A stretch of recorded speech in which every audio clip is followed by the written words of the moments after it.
Frontline briefing uncovering modern warfare's hidden battles. October 29th, 2025. 4:17 a.m. Eastern Donetsk. A Russian mechanized brigade owns this sector. 43 armored vehicles, 8 S-300 launchers, 2 battalion tactical groups. Combined value, $2 billion. They've held this ground for 6 months. In 12 minutes, they'll lose $47 million to a basement operation costing less than your laptop. 6 kilometers behind Ukrainian lines, 6 volunteers are about to change warfare forever. 2 engineering students, 3 mechanics, 1 physics teacher. Total budget, $600 from cryptocurrency donations. Their weapon sits on a workbench. $500 for hobby electronics. Fiberglass frame from a model airplane site. Christmas LED lights. A discontinued Radio Shack transmitter. Home Depot foam insulation. It mimics a military reconnaissance drone. Not perfectly, just close enough. An 86% signal match triggers Russian defensive protocols. That 14% gap? That's where genius lives. The Russian brigade has perfected its defensive network. Overlapping radar coverage extending 12 kilometers. Multiple detection layers, no blind spots. But these volunteers think like gamers who found an exploit. Each radar sweeps horizontally every 2.3 seconds. At ground level, below 3 meters, physics creates a 2-second blind spot with every sweep. The plan: force the enemy to activate every sensor, exploit the blind spots their defense creates, eliminate command structure while they're looking elsewhere. At 4:1700, they launch. The decoy climbs to 800 meters, screaming its presence across every frequency. Inside the Russian command vehicle, alarms sound. High priority aerial contact, ISR surveillance platform, the kind that calls in HIMARS strikes. Every protocol demands the same response. Activate everything. The trap pulls tight by the defender's own reflexes. 4:1745. The Russian response is textbook. Every radar powers up. Searchlights slash through fog. Anti-drone systems activate. The entire brigade commits to the sky. While every sensor looks up, death approaches from below. 1.2 kilometers south, 3 Ukrainian operators sit in darkness. Their FPV racing drones rest on rubble, invisible. Each weighs less than a kilogram. Each carries a 40mm grenade. Tanks aren't the target, the nervous system is. They've studied these radar patterns for 3 weeks. Every sweep creates that 2-second window at ground level. At 4:1900, they launch. 3 drones accelerate simultaneously, 2 meters in altitude, threading between rebar and burnt cars, every turn memorized. First drone banks toward the command vehicle's communications. Second arrows for the ammunition truck's roof. The third curves toward the mobile radar's processor. 4:1922. Triple detonation in perfect sync. The command antenna vaporizes. The ammunition truck buckles. The radar processor erupts. The brigade's nervous system simply ceases. Radar screens die. Communications are filled with static. The network collapses. But they're not finished. On a rooftop 1.4 kilometers away, the sniper has waited 2 hours. Through his scope, he watches the emergency backup antenna, their last lifeline. Range, 1,427 meters. Wind, 3 knots southwest. 1 breath. Exhale halfway. Let the heartbeat settle. Squeeze. The round travels 1.73 seconds. Impact. The antenna shears completely. For 38 seconds, complete electronic silence. No orders, no information, no coordination. 43 vehicles suddenly isolated. 4:2000. With the brigade blind, the killing begins. 8 pre-programmed drones emerge from 4 directions, garage-built killers from commercial components. Their missions were coded yesterday using GPS coordinates. No operators, no signals to jam.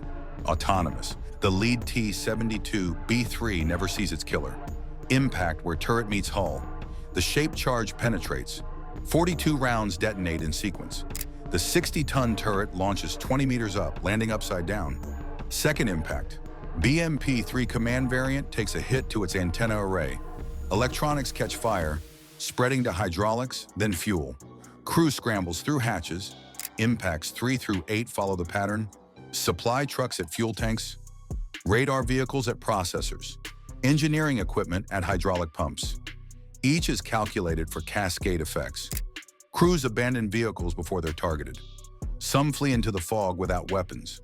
Others huddle in ditches. Inside surviving vehicles, electronic purgatory unfolds. Radio operators scream into dead microphones. Gunners traverse frantically. Every screen shows static or error messages. Tanks spin like confused compass needles. BTR crews fire at shadows. Commanders launch flares that illuminate only their own positions.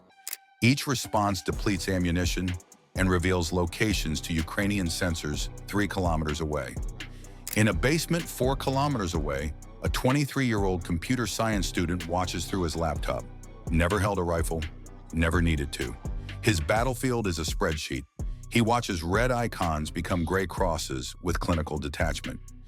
The ammunition truck has burned for 90 seconds. 450 degrees where physics takes command. 40 tons of artillery shells detonate. The explosion registers on seismographs as magnitude 2.1. The fireball climbs 300 meters. Debris rains across 2 square kilometers. White-hot fragments create secondary fires. Fuel trucks explode. More ammunition cooks off. The brigade self-destructs in cascade. 5:47 a.m. As the sunrise arrives, the scope becomes visible. 9 vehicles were destroyed, 14 abandoned intact, 6 burning, 14 escaped into fog, traumatized. Russian recovery units expect NATO's most sophisticated weapons, advanced processors to reverse engineer, classified technology. Instead, Arduino boards teenagers for projects, foam from hardware stores, 3D printed plastic, obsolete Radio Shack transmitters. Total value $487. 11 hours to partially restore communications. Backup equipment trucked from rear areas. By then, Ukrainian forces had advanced 3 kilometers through undefended positions. The brigade's combat effectiveness, 91% to 37%. But numbers don't capture the real damage. Destroyed confidence, evaporated trust, spreading doubt that will metastasize through every future operation.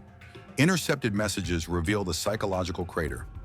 Soldiers refuse night operations, seeing drones everywhere. Tank crews demand triple escorts. Supply convoys won't advance without drone coverage that doesn't exist. Final accounting, Ukrainian investment $600 plus volunteers' time. Russian losses were 47 million in equipment, 3 million in ammunition, 48,000 liters of fuel, 800,000 in recovery, and 2 million in replacements. Total, 52.8 million. Within 72 hours, military attachés from 14 nations request briefings. The Pentagon creates new threat categories. Beijing accelerates programs. Tel Aviv recruits gamers and hackers. The question, if 6 volunteers achieve this, what happens when nation-states industrialize deception? 3 paradigms died that morning. First, expensive equipment provides security. Reality, 2 billion in sensors defeated by Christmas lights and Arduinos. The correlation between cost and capability has inverted. Second, military technology requires military infrastructure. Reality, every component available on Amazon Prime, assembly instructions on GitHub, tutorial videos everywhere, democratization complete. Third, mass concentration provides an advantage. Reality, concentration creates targeting opportunities. Density equals death when observation is omnipresent. The economics are irreversible. Defense costs rise exponentially. Offense costs fall logarithmically through commercialization. The curves diverge toward different universes. This can't be reversed through budgets or technology. Modern sensors detect what they expect. 86% match triggers the same response as 100%. That 14% gap becomes an exploitation space where creativity defeats capability. But technology fails because humans operate it. Once a crew sees one drone, they see drones everywhere. Once communications fail, operators doubt every transmission. Fear compounds exponentially. When sensor trust breaks, doubt creates hesitation. Hesitation creates vulnerability. Vulnerability creates defeat. Ukraine now operates hundreds of basement workshops. Each produces 15 to 20 decoys monthly. 6,000 false positives are flooding the battlefield. Each costs pennies but demands million-dollar responses. 23 nations have confirmed similar programs. 37 show development indicators. The knowledge spreads through encrypted channels faster than control attempts. Next evolution, AI-controlled deception swarms. 1,000-unit clouds where each drone learns from engagement. Signatures evolving faster than detection adapts. Machines teaching machines to defeat machines. Wars won't be fought with firepower, but probability matrices. Combat becomes computation. Strategy becomes statistics. 5 lessons from 12 minutes that rewrote doctrine. Lesson 1. Deception multiplies force beyond calculation. 6 volunteers eliminated a brigade, not through firepower or numbers, through misdirection. In future warfare, attention becomes the scarcest resource. Lesson 2. Economics determines survival. No nation can sustain million-dollar responses to $100 threats. Economic exhaustion arrives faster than ammunition depletion. Lesson 3. Simple beats sophisticated when simple scales. Military electronics require supply chains that can be disrupted. Hobby components need only a credit card. What can be bought at Radio Shack can't be embargoed. Lesson 4. Psychology trumps technology. One fake drone creates doubt. Doubt creates hesitation. Hesitation creates vulnerability. Vulnerability creates defeat. Fear is viral while courage requires constant reinforcement. Lesson 5. Innovation speed beats platform strength. Military procurement, 5 to 7 years. Basement innovation, 5 to 7 weeks. The future defeats the past and arrives every few weeks now. The revolution was complete the moment those volunteers realized warfare had become a math problem and they had better calculators. Right now in garages from Kiev to Taipei, teenagers build tomorrow's weapons. Not hypersonic missiles costing billions. Confusion machines from online tutorials paid for with cryptocurrency. Meanwhile, generals demand bigger budgets for better sensors. They're solving yesterday's problem with tomorrow's money. Is that operator watching icons disappear? He represents warfare's future more than any F-35 pilot. 23 years old. Engineering dropout. Never held a rifle. His weapon is Excel. His ammunition is algebra. This is victory now. Not soldiers. Calculators with conviction. Not warriors. Engineers with intent. Every doctrine assumes enemies are eventually visible. Every system requires identification, but certainty is dead. Uncertainty is weaponized. Confusion becomes ammunition. October 29, 2025. 4:29 a.m. $600 paralyzed a $2 billion brigade in 12 minutes. Not through strength, but confusion. Not through technology, but creativity. Not through millions, but mathematics. This wasn't an anomaly, it was an announcement. When confusion costs pennies, but clarity costs millions? When garage innovation outpaces procurement by orders of magnitude? Traditional warfare doesn't evolve, it ends.